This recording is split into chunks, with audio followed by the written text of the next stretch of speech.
Hello, I'm Jacob Kishere here in partnership with Life Itself Podcast, and today I'm pleased to continue our series on education for flourishing in a time of metacrisis and second renaissance. I'm sitting down today with Sylvie Barbier, who is the author of the Second Renaissance magazine. She is a ritual artist for systems change, the co-founder of Life Itself, and one of the key speakers at the upcoming conference at Harvard Graduate School of Education on May 2nd. So I really hope you'll enjoy this dialogue, diving into the meaning of Second Renaissance, as well as themes of service, sacred activism, what it means to cultivate joy in the context of polarization. Thank you for listening, and I hope that you will join us on the day at Harvard. So maybe just to begin, you could share a little bit about the energy that spurred the development of the Second Renaissance project and what that means for you, where that's living with you right now. Yes. Well, I can share my personal journey in relationship to the Second Renaissance.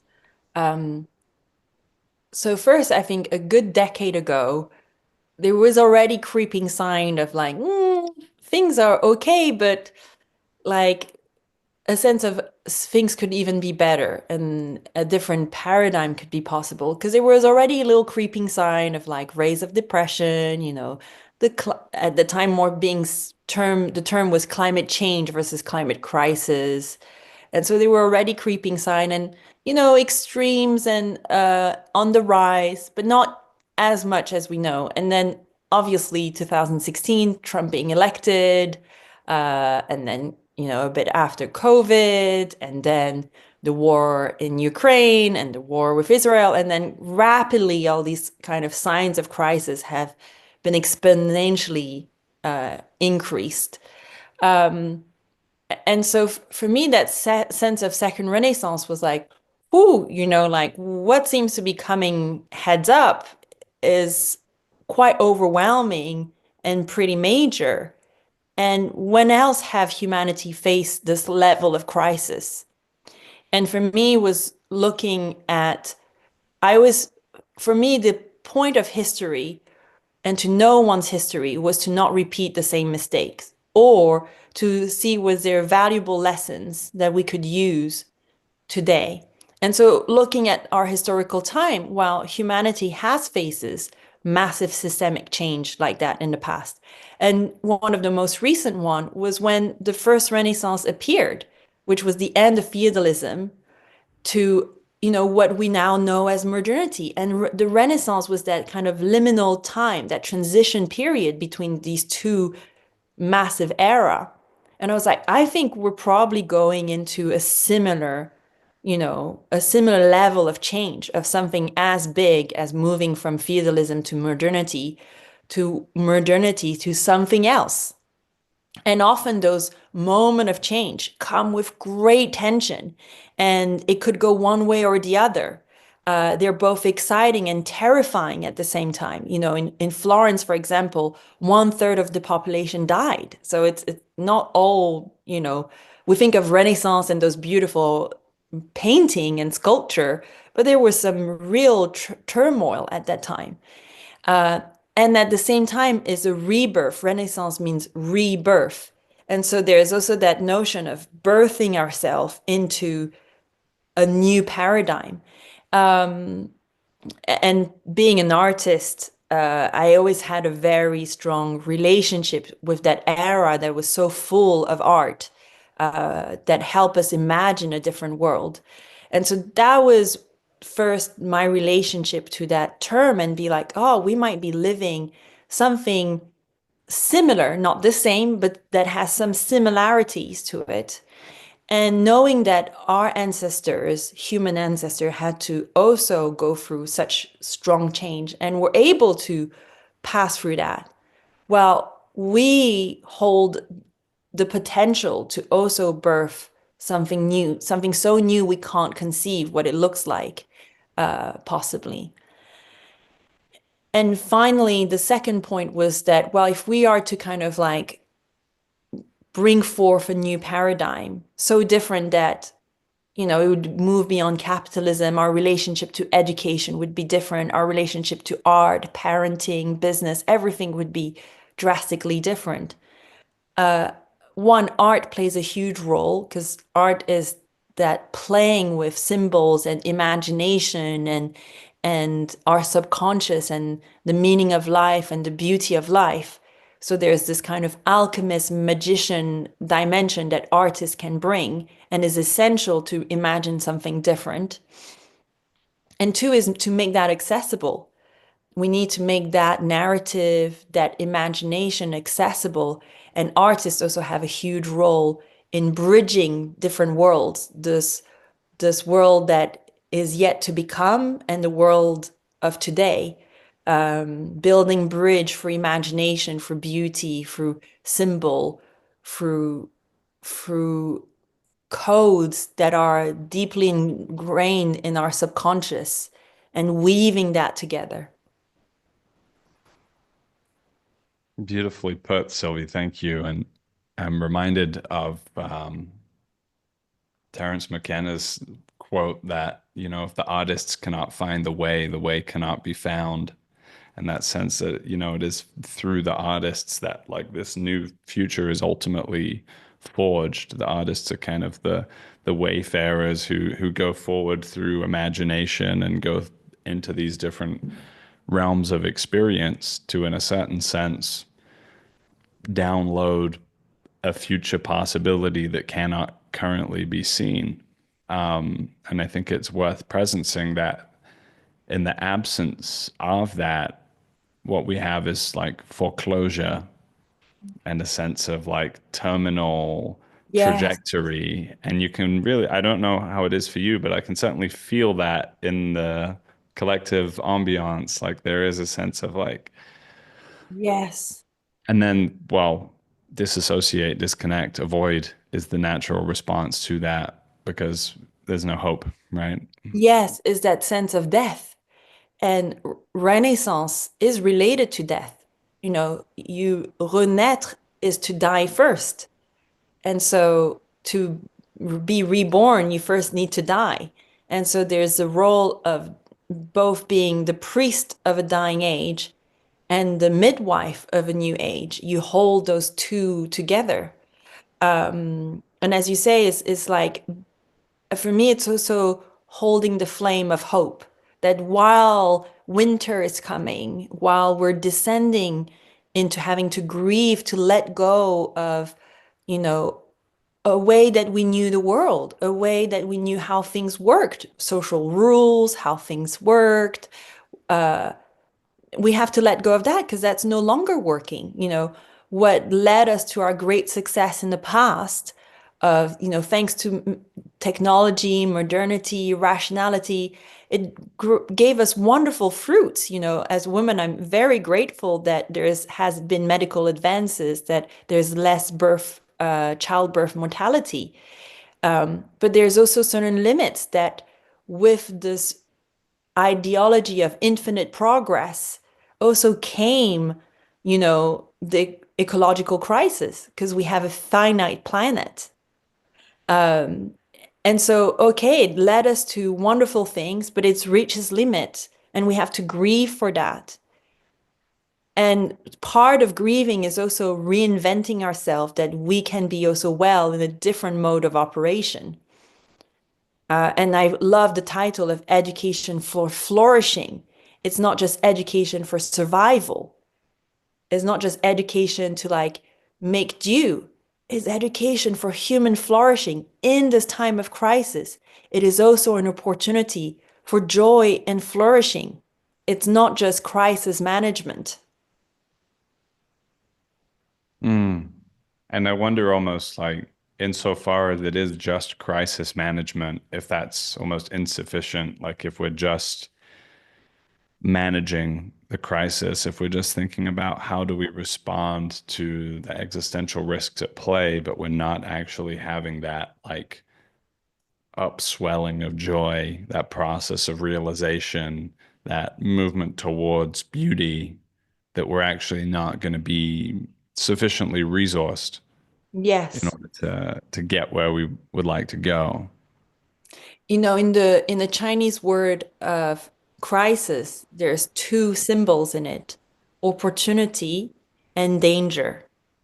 And there's this other quote, which is never waste a good crisis, in a sense that a crisis is an opportunity for awakening, to wake up, of like, ah, something else is possible.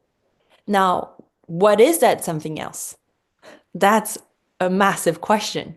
Mhm. What it like, and a part of the second renaissance and the meta crisis is to start engaging, really engaging with this new imagination of what is worth living for, what is worth being of service for, what wants to be born, that would have a completely different face to what we know today. So I'm feeling that combination of the death and the rebirth of the hospicing of modernity, the hospicing of that which needs to die in the world, but also within ourselves. And then out of that, this new possibility of rebirth. I just wanted to hone in a little bit on the death part and like I know that some of your performance pieces have been sort of focused on this process of death and rebirth as well. So maybe you can speak a little bit to, is there like a unique necessity in our culture right now in relationship to the capacity to undergo a kind of process of dying, a process of letting go? Are we perhaps worse at doing that than previous ages? Is there somehow a greater demand upon us? And what might it look like, personally, collectively, to create a space to afford processes of dying whilst we're still doing the laundry and, maintaining the systems that are around us. And that's a unique challenge as well. Yes, there's so many points in that. Well, first, I cannot compare with how other times were doing, but I can say that our society is very fearful of death in the sense that most older people, we tend to park them into elderly home and to not confront ourselves with growing old. We have an association with growing old as decay, as death, and something to avoid. And we tend to emphasize on youth, you know, is all about being young so we can be free, right? And it doesn't, but who are the one who are young and free are children. And the children, what is specific to children is they don't have responsibilities.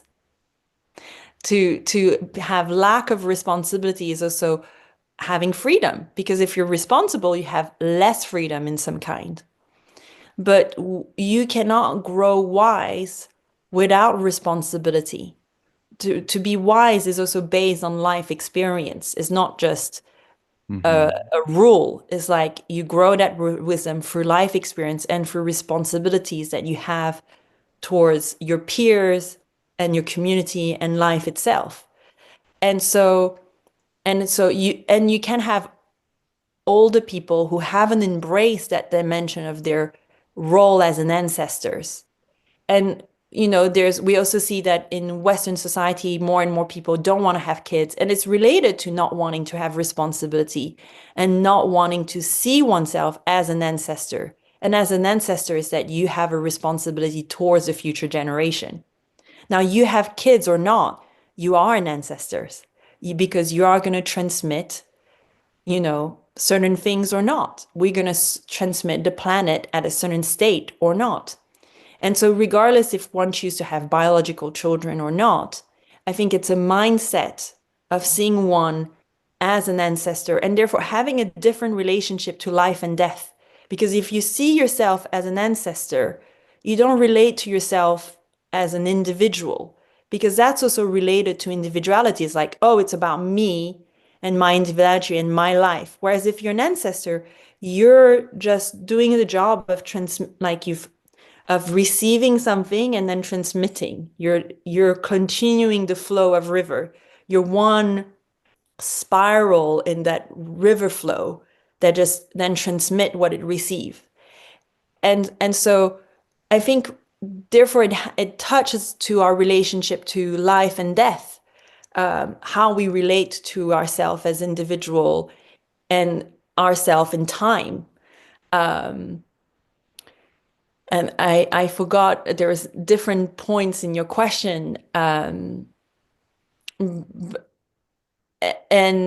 there's yes, I think in this kind of midwifing or learning to kind of let go, there's also something of resacralizing life. Our life has become so secular, and yet we so need of meaning that today we buy meaning. It's like, oh, I go to the shopping mall to buy this purse that means that I'm, of that means that says this about me, versus being the originator, being the creator of those meaning.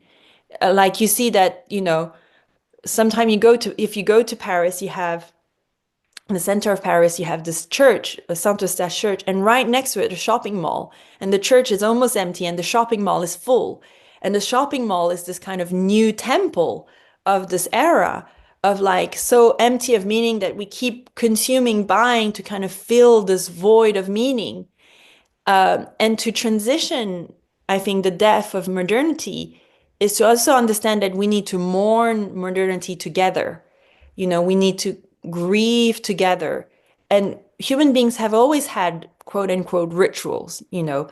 That's why we have some Memorial Day, the 11th of November to remind the end of a war. There's certain dates, certain moments where we come together to remind ourselves of the importance of life. And so I believe we need to probably engage in a deep somatic process of mourning and creating together, because to mourn is to create, and to create is to mourn together. Yeah. Mm. Yeah, it's a striking paradox of like if you're not undergoing these processes of dying, then you're quite likely becoming more dead to the world, Yeah. because of this kind of ossification, this frozenness. Um, I saw a piece on Substack somebody had written last night saying that, as a culture, we're just so blocked up emotionally. Like there's just such a collective emotional blockage. And I'm also involved with a lot of conversations around collective and ancestral trauma healing. And so there's a kind of historical dimension to this as well. We carry ancestral blocks of modernity. Um, and insofar as we can't make a space to die unto those, then we can't sort of become new to the world Yeah. and see it through fresh eyes. And we can't engage in the joy of creativity also. It's like human beings are profoundly creators. If you look, you are already a cyborg in the sense that you would not survive without everything around you. My piece of clothes, the house. Like if you drop me naked in the middle of the jungle, I probably won't survive, more than 2 weeks at best, you know, because as a human being, I depend on my tools.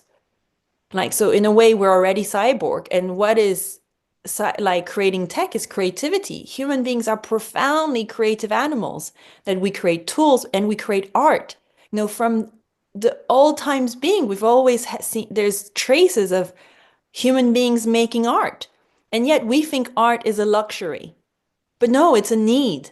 It's a need. It's a profound human need to create.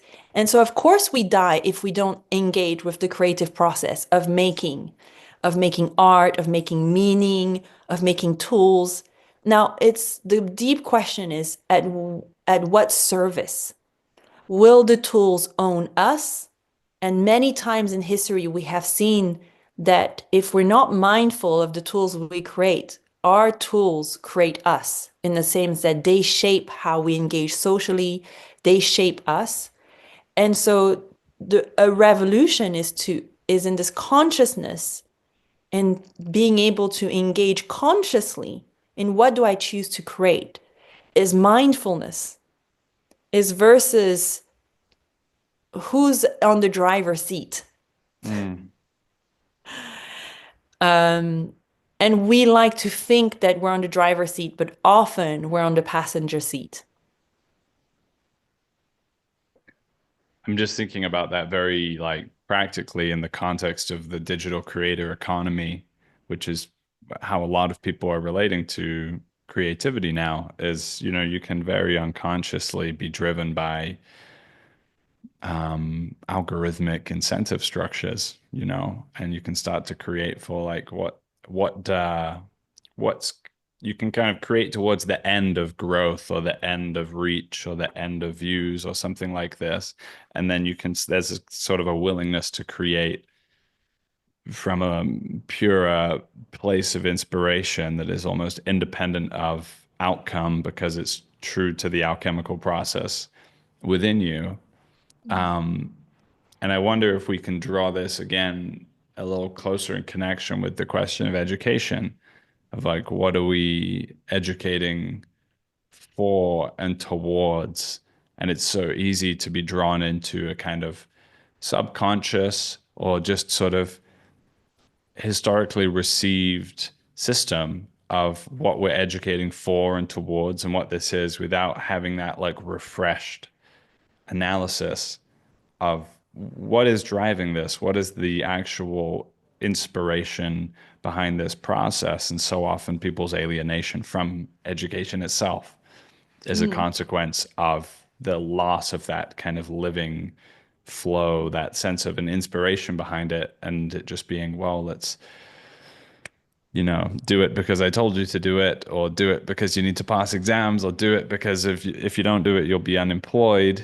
Um, Yes, I know. Yeah, well, it's a deep question. What do we educate for? Years, about a decade ago, I used to teach at Polymoda, which is a fashion university.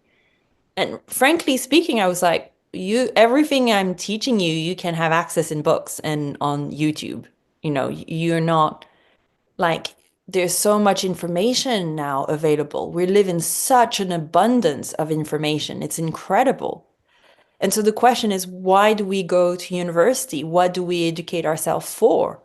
And which is, what's the point of life? Like, what do I want to develop myself for in my relationship, in my engagement in life? And what, for me, in my personal path, it seems that um, our society wants to be happy, the pursuit of happiness. It's all about freedom. Freedom is what? Is because we want to be happy. But it seems that we're gradually less and less happy, more and more depressed. And yet, well, wisdom seems to be actually quite a key to happiness, to what I would say long-term happiness. Maybe not like the short joy of like the short-term joy, but like a long-term joy. And so what is wisdom? Like that's a deep question. And funny enough, when we think of wisdom, we probably think of older men and women with a white beard or white hair. And why is it that we associate wisdom with like people who are older than younger people?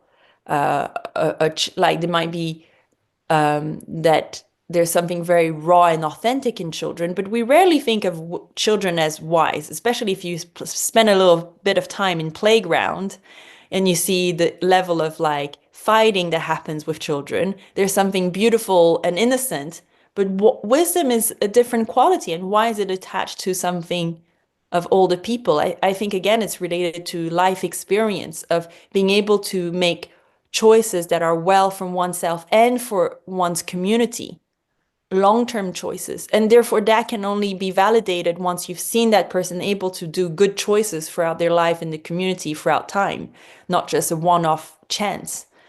And so I would believe that a different paradigm would not just to be educated to be successful in the current view of like being able to have lots of money, because today in our society is like success is people who have the most money in some ways, but is maybe to be wise And some components, in order to be wise, um, will touch, like one is, do we believe it's possible to be wise? Because I'm not sure that some people even believe that that's something to pursue or it's even possible. Mhm. And then how do you cultivate that? And I think that's therefore really related to the inner capacities. That even that goes to a deep belief of like your education doesn't just stops once you've kind of graduated from your master degree, you're 27 or something. It's like, oh, it's ongoing. It's until your deathbed that you're continuing educating yourself, crafting your being, crafting your soul to be more and more precise, like a sharp tool, and more effective at bringing inner peace in yourself, in your community, and in the world, in bringing deep joy. And it's not, and it's a intention, because one can choose to be good at conflict resolution to make more money so that our business are more successful, you know. uh, or it's like I'm choosing to learn to do conflict resolution so there would be less war in the world, less conflict in my families, less conflict in our communities, and more harmony. And not in an oppressive way, but in like, I'm showing up to the world as an adult. And in a sense, as so much of our relationship is we have this kind of parent-child dynamic with often with our state.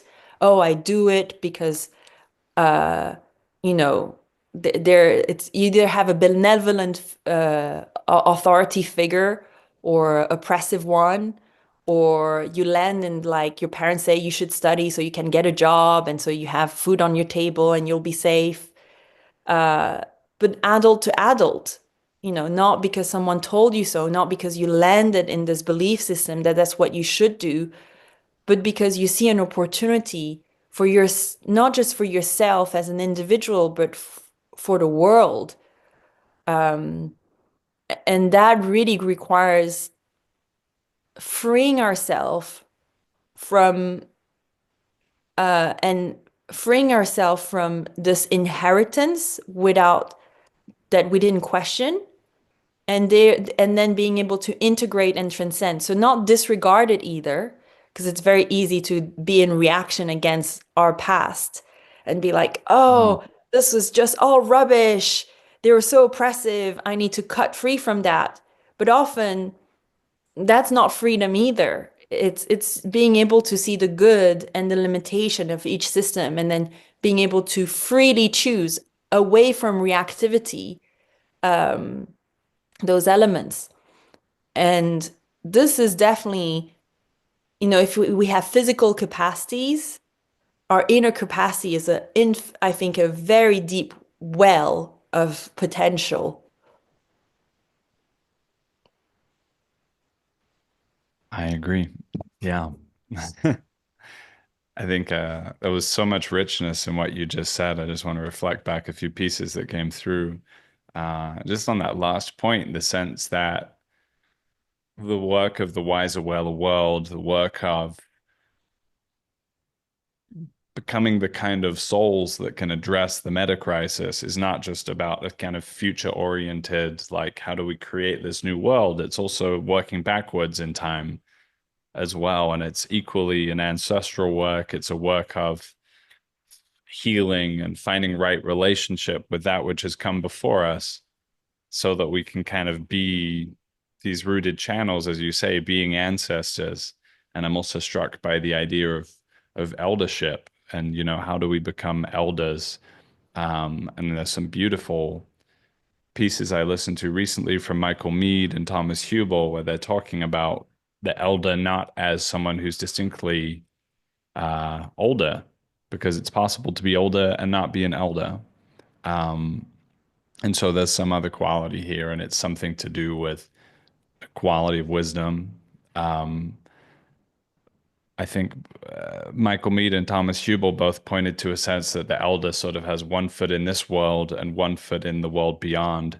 And so they're not so fully constrained or determined by the everyday shorter term concerns, but they're able to kind of have a deeper perspective on what's going on. And if you've ever been in a community space as a young person, you can kind of experience just how grounding the presence of an elder is for you. It just seems like no matter what kind of process you're in, if you're in a chaotic time in your life and you sit next to an elder, you just feel like, wow, like it's all, Yeah. it's all kind of accepted. It's all grounded here in this presence.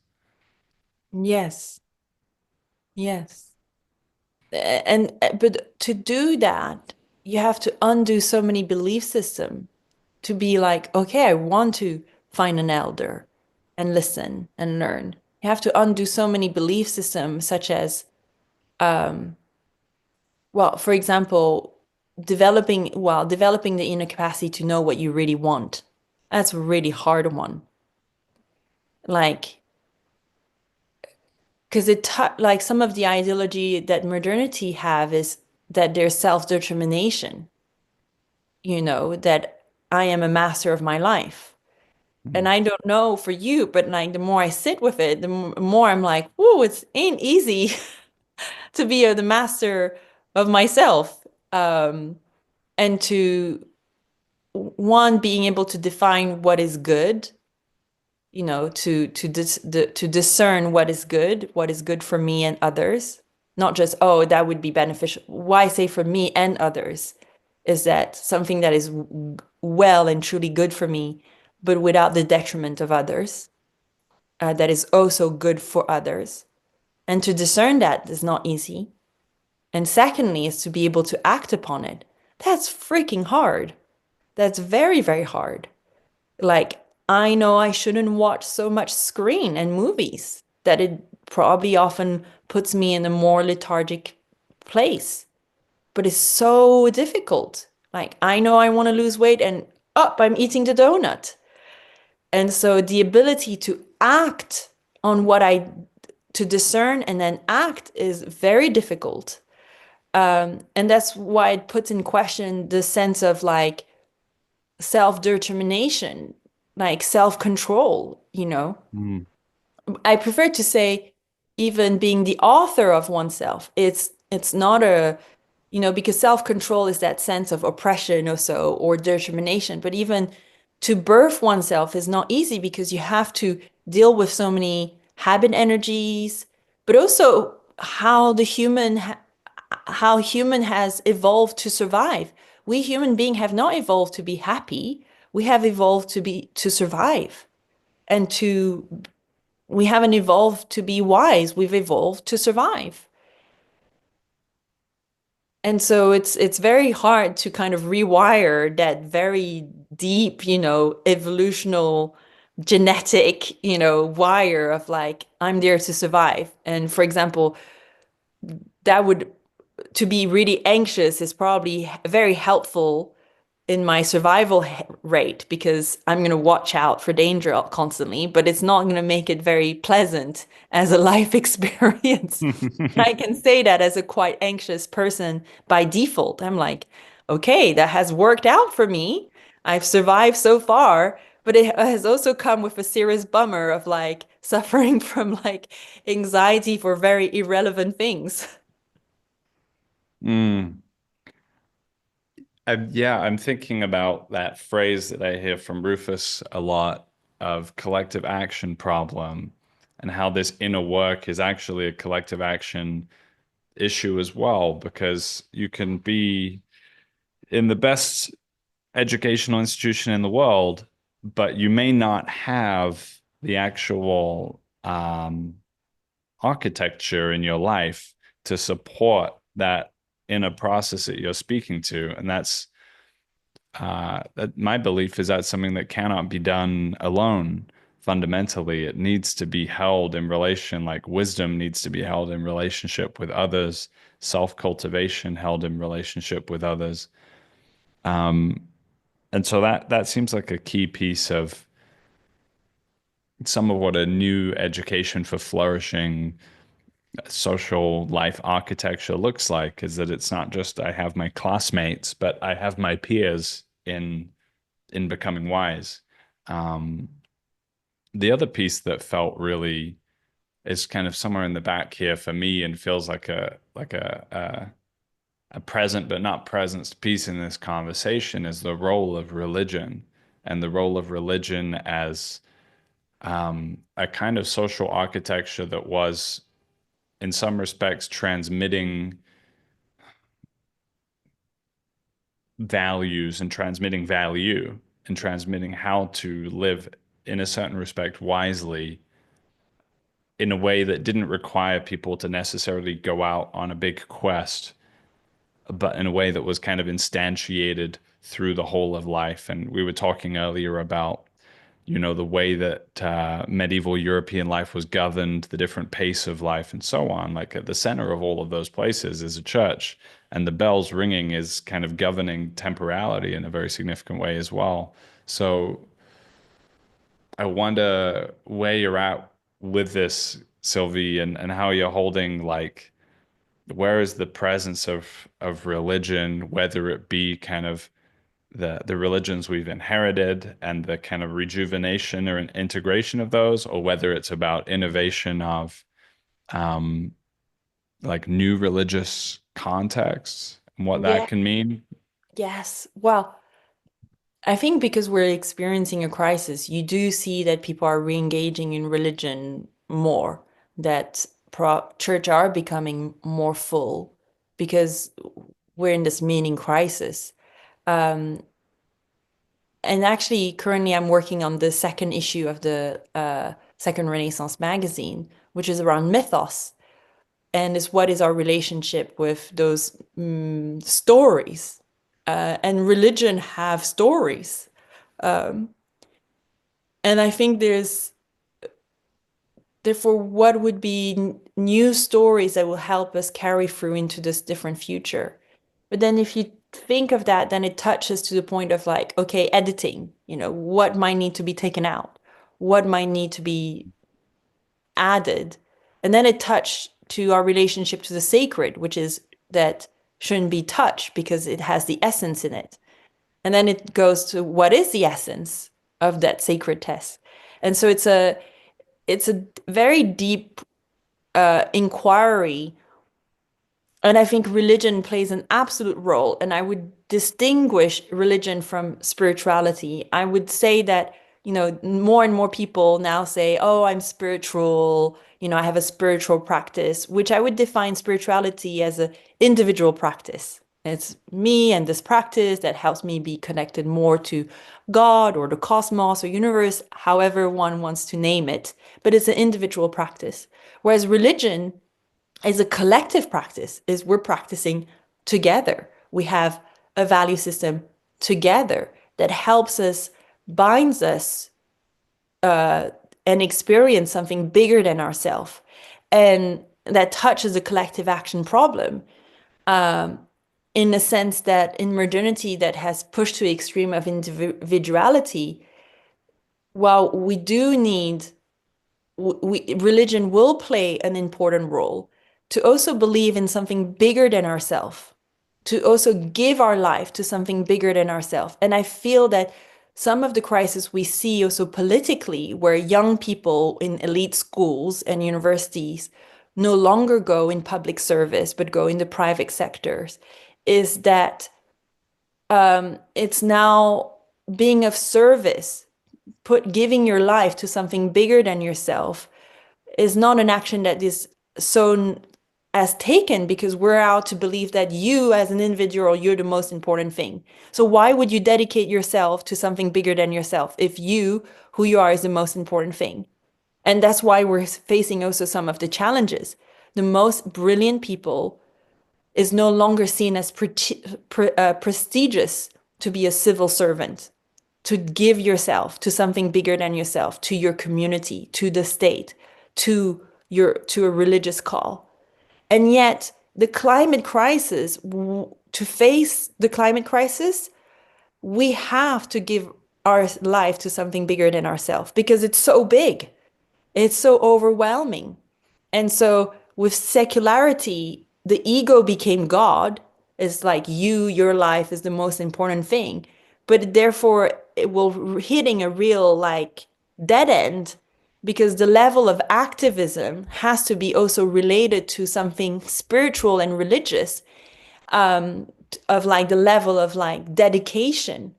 And it's not something of like self-sacrificing. It's also a work of joy, a work of life. I often talk that when we look at activism and the civil rights movement, we think, for example, of Martin Luther King or Malcolm X. But Malcolm X was a religious man first. You know, they were first religious men, and their religiousness gave that bold activism, gave that Mm. these men gave their lives to cause those breakthrough. And that's why religion will play and has a massive role to play in the shift of paradigm. The religion I'm talking about is not the religion that we currently experience or how we think, because we also need to really heal our trauma with religion, our trauma in relationship to dogmatism. Mm. But it's probably a new form of religion that is yet to be created, discovered. But I would say a healthy, wise religion will have some very deep principles, such as nonviolence, such as non-dogmatism. And yet today, when we see a return of religion, we also see sometimes more dogmatism because it's partially a fear reaction of the change that we're facing. It's like, oh my God, the world is falling to parts and to grabs. And so I'm going to hold on tight to what is known of the past. You know, I'm going to hold on tight to that. But the religion I'm talking about is our relationship to truth, and a relationship to truth that is not something that is coming from outside told upon you, you know, like, or that you try to pursue out, but is like to unveil what is clogging our sight.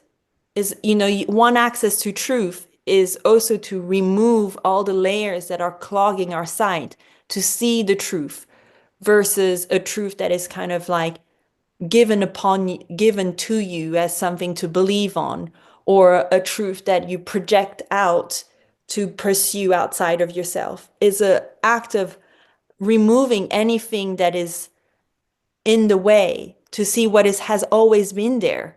In Buddhism, you'll say your Buddha nature, or that paradise is right here, right now. That's more, I think, what I'm trying to point to when I talk about the role of religion, than maybe our current relationship to religion. Mm. That was powerful to receive. So I'm glad that I brought it in. Um, and I resonate a lot with your observations about Martin Luther King. I think the combination of that sense of being given to something greater than you, um, of the kind of resourcing to undergo death processes and also to face death as a socially enforcing punishment for those who, you know, step out. That the willingness to do that can be at certain moments essential. And hopefully in the second Renaissance, that's not demanded of us. But I think there's something about a readiness to be so, you know, so aligned. You know, today is a good day to die. Socrates and Jesus kind of as these foundational figures who embody like willingness to die and in demonstrating that the path they're on is sufficiently beautiful and true that they're not going to change course even faced with death. Yeah. Um, And that's touch because they touch the the sense of interbeing as a lived experience for them. And similarly with Malcolm X, you can, when you read his autobiography, and Martin Luther King, why they give their life to something bigger than themselves is the self. They see their brother and they see themselves in their brother and sisters. They don't identify only with this body, they identify with all their peers and the suffering of their peers. And similar with Gandhi, you know. And so there's, I think, in the inner development, you know, education for flourishing and inner development is I think one development is to go like to grow our identification from this to this body to something like that goes into being. And that's, I think that's a lifetime work. And it's something we all have in us. We all have the ability to give ourselves to save someone else, and it's not always reserved for like the elite, intellectual artists or whatever. It's like the fireman that walks into a burning house to save someone. It's the nurse that exposed herself to COVID. It's, the people doing everyday job. It's the baker in terms of war who will like hide, Jews, or, someone taking in refugees. What I'm talking here is not some elite thing of like some superheroes. Is walked and possible for ordinary people to walk that extraordinary path. And in great time of crisis, those everyday heroes also reveal themselves to us. Mm. There's a challenging question that I want to bring in here, and it's around activism, which is immensely alive in the culture right now. And part of what came out from me through the Second Renaissance documents and the kind of transmission that you brought forward there is a sense of, can art somehow lead us through and beyond dynamics of polarization? And I'm wondering also in the context of that into being, like there's a profound sense of identification going on right now in the world of like identifying with victims of oppression in different parts of the world, or identifying with which side in a given conflict is the right side and the wrong side. And then there's something distinctive that I'm hearing from you in the into being, which is much more foundational. It's like Mm. actually recognizing those others as participating in the same fundamental reality and fabric as you, as being of you in some sense.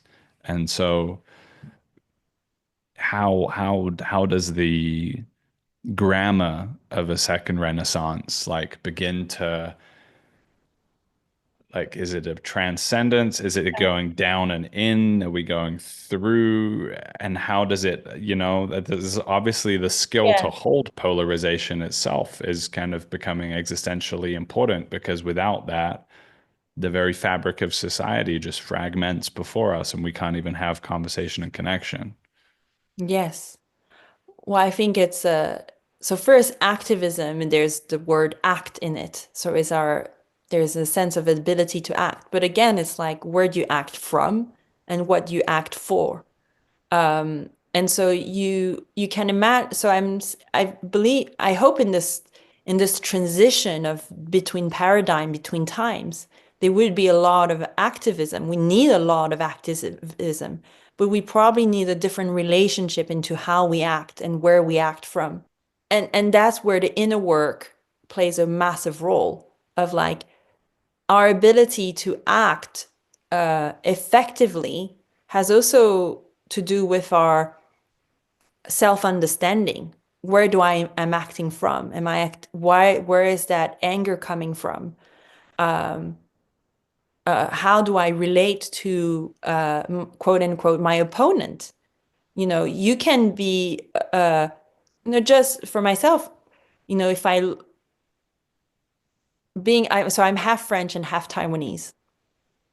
And you have Xi Jinping who, wants to put his hand on Taiwan.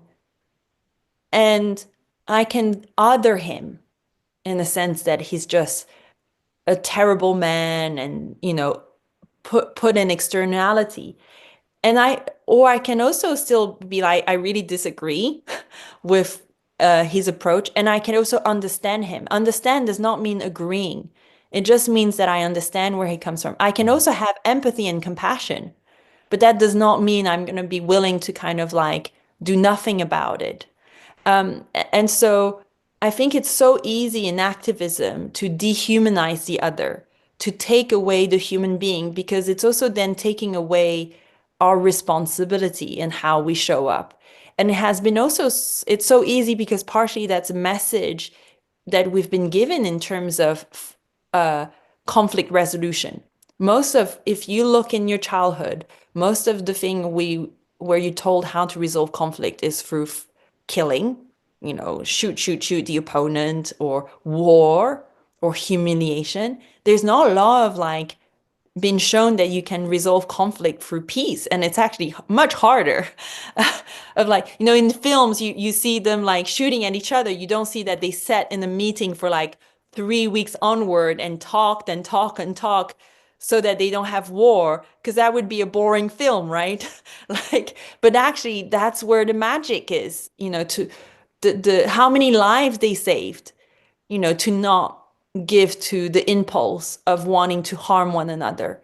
And I think it's related to what I said, the other thing of like moving beyond, child parent dynamic of like, or so much of our dynamic is driven by a sense of parent-child, oppressor-oppressed. Even in brothers, in siblings, you have older siblings, younger siblings, versus adult to adult. Like, you are a peer, I'm an adult, I want to empower you, and I want to empower myself. Uh, Going from what would a work that works for everybody? Like, how do you do conflict resolution where it works for the person opposite the table and for you? Like, we don't think of activism as this, like, there's something the opponent is committed to and I'm committed to. We have two commitments. Like, Hmm. they, like, when there's this level of often passion and upset and anger, is because there's a commitment. Often anger is related that there's an underlying commitment that a person have. And so there's something we want to acknowledge, that it's honor. So I would want that in this great transition is being able to recognize recognize ourselves, recognize our emotion, take responsibility of it versus projecting that. And also um not is how say, I know that often the people I get the most triggered by is because they're so similar to me. Is because I have such similar wounds to them. You know, it's has very little to do with them, and it has a lot to do with me. And so imagine if people did that form of inner work, I think you'd have a lot less conflict. And today, where the level of conflict are like amplifying so much, and so we really need to do this inner work to recreate trust and self-understanding. And it's true that I think there's a lot of activism that has been that is that has this kind of inheritance energy pattern of fighting against. It's kind of war but without guns. It's war with words, war, but it's this similar energy of taking someone down. And I want to honor that there's something beautiful about that, but there's also huge limitations.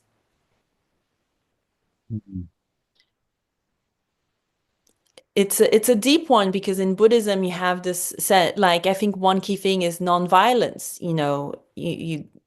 But for non-violence you also need an opponent who's decent enough to not use as much violence against you. Non-violence, it also is not, in certain case, that just is ineffective. But then it relates to, as you say, interbeing, and also the identification of self. I don't know if I was so clear, because I feel like I could go on, and because I've reflected a lot about when is it justified to go to war, when is it justified to use violence. is there ever a case that it's justified to use violence?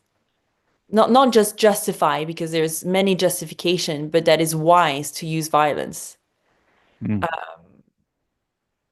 What does being a peace warrior mean? Um,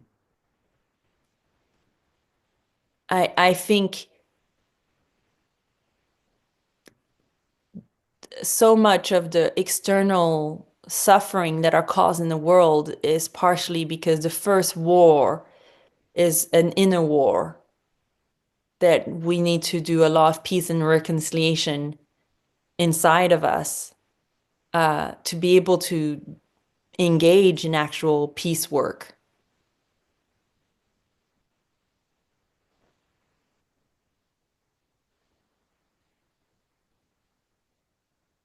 Yeah, that was the piece that was most striking about what you shared for me actually was sort of the recognition that even whilst there are these live conflicts happening on the globe, in another sense, you know, we're still relatively lucky. There's a lot less conflict than there has been at other times in history, but because of this kind of networked mind that we are in of deep, deep interconnection, there's an amplification of the energy of conflict across the entire globe. And so much of that pertains to like where it lives in us, where it lives in our bodies, our souls, our nervous systems, and that process of kind of like recognizing where our aversion and our hate and our opposition is pertaining to things within us that were they resolved, were we to actually inquire into and alchemize those things within ourselves, yes, there might still be, and almost inevitably there will still be some kind of opponent or a person with opposing values that may be threatening to our own, but we're not adding that whole extra piece to it. And right now I can kind of see collectively we've got vast amounts of like inner psychic material and trauma being like added and amplifying, and it's increasing the state of alarm. Um, and a lot of that is also recreation of past conflicts, Well, recreation of the trauma of the Second World War and things like that that is still unresolved within us. yes. I feel that, some of the deep inner capacity we need to develop is listening. Listening circle is real hard to listen to things that would feel very uncomfortable, completely different value system, or if you're seen as an oppressor, just like the suffering that has always been there is just bursting out of the seams in the world. And therefore we need to like build this inner capacity to receive and transform that suffering. But first is to be able to receive and transform our own inner suffering. And that's why joy is crucial. We're not Supermans and, made of irons. You can only receive, cultivating joy is so key. I talked about that in the beginning, and I want to a bit, towards the end, finish a bit with that. It's like, if you haven't filled your heart with lots of joy, then when the dark time comes, you won't be very solid to take the hit. So if we are to receive all that suffering that's bursting through the seams, we also need to do a lot of things that brings us joy. Joy is a deep spiritual practice.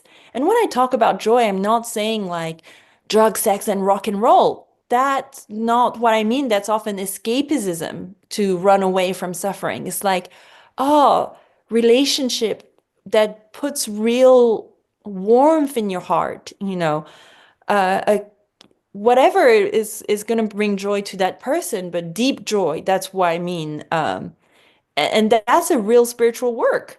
It's as important as confronting your demon. Because how are you going to confront your demon if you feel so weak? If you feel so frail, you need to soak up the sun because then you have the energy to go through winter. And so I think it's as we kind of receive that kind of suffering that is coming in the world, that anger, that conflict, that despair in this moment of the end of modernity and grief, we also need to engage with the joy of life, of creativity, of friendship, of brotherhood, sisterhood, of life force. And I really trust in that because when you look at nature, you just see that there's this like abundance and fertility that exists out there in the world. And so we need to channel that joy and that spring. Mm-hmm. Mm. And just a reminder then of the essential importance of like a wisdom-oriented education and a, philosophy. Love of wisdom is the kind of thing that allows us to figure out what is more joyful and what would it be like to have richer and deeper friendships, and how could I connect more profoundly with beauty and be touched more deeply by it and therefore more resourced in life. And so a beautiful, beautiful note to draw a dialogue to a close on, Sylvie. And I appreciate so much this conversation. It's been such a rich, multi-dimensional, multi-terrain exploration, and really appreciate your contribution today. Really looking forward to experiencing your contributions on the day at Harvard on May 2nd and May 3rd. It's going to be conference and unconference. And yeah, my gratitude also to life itself for your role in helping to cultivate and nourish and bring about this conversation and also this conference. So yeah, thank you, Sylvie. Any closing words, and we can wrap up here. No, thank you so much, Jacob, for this wonderful conversation. And yes, may we embrace life and eat it up, and let us be consumed by it. And yes, be used up in a wonderful sense, not in like, yes, I live to be used up. It's like that there's nothing left. Thank you. Thank you. Wonderful.